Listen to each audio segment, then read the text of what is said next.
everyone, thank you for visiting my channel. My name is Natsuko and I'm a fashion designer and founder of Kodama Apparel. And in this video today, I just want to quickly talk to you about global warming and how fashion plays part in it.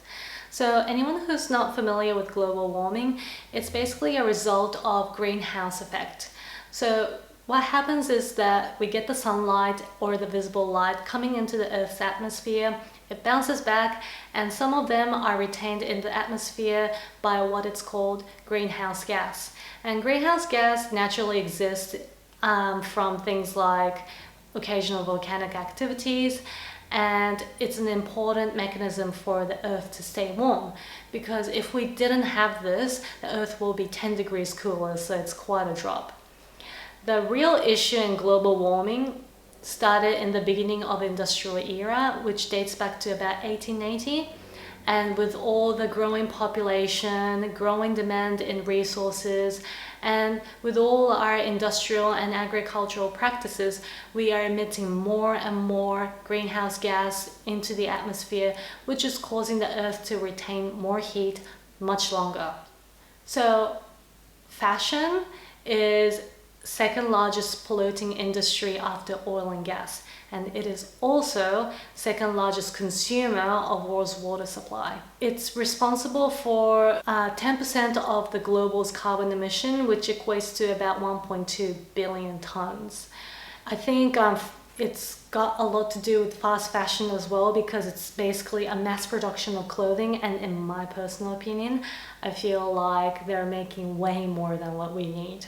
So I think it divides into two sections. So the excess amount that's been produced and the way it's been consumed and the end life cycle of these materials and clothing. In Australia, there's over 500 million kilograms of textile and clothing waste that ends up in the landfill each year, and that doesn't even include over 94 million kilograms of the waste that gets shipped out overseas to get recycled. But probably that's not so much the case now, because a lot of the countries shut down their borders. So Australia is facing challenges on how these materials and the waste can be managed and recycled in Australia. But there's a lot of things we can do as an individual to minimize our emission and make our own impact. If you want to buy new clothing, you can consider quality over quantity.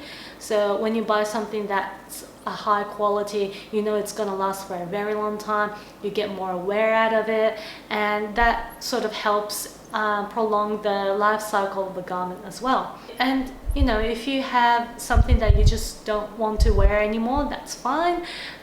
You can always donate it to op shops, even swap with friends. And there's a lot of events like clothes swaps. So maybe check out in your local area, and then you might find some occasional or even biannual events that you can do. Or just go to like a local weekend market and sell it like this. The last thing you want to do is throw your clothes away into the bin, because it's pretty much guaranteed that it ends up in the landfill. Actually, globally speaking, 87% of textile and clothing waste is either get incinerated or ends up in the landfill, and only 12% is mechanically recycled, so it gets shredded up into small pieces and used for rags and fillings and things like that. And less than 1% is chemically recycled into a new raw material, so things like recycled polyester, recycled nylon.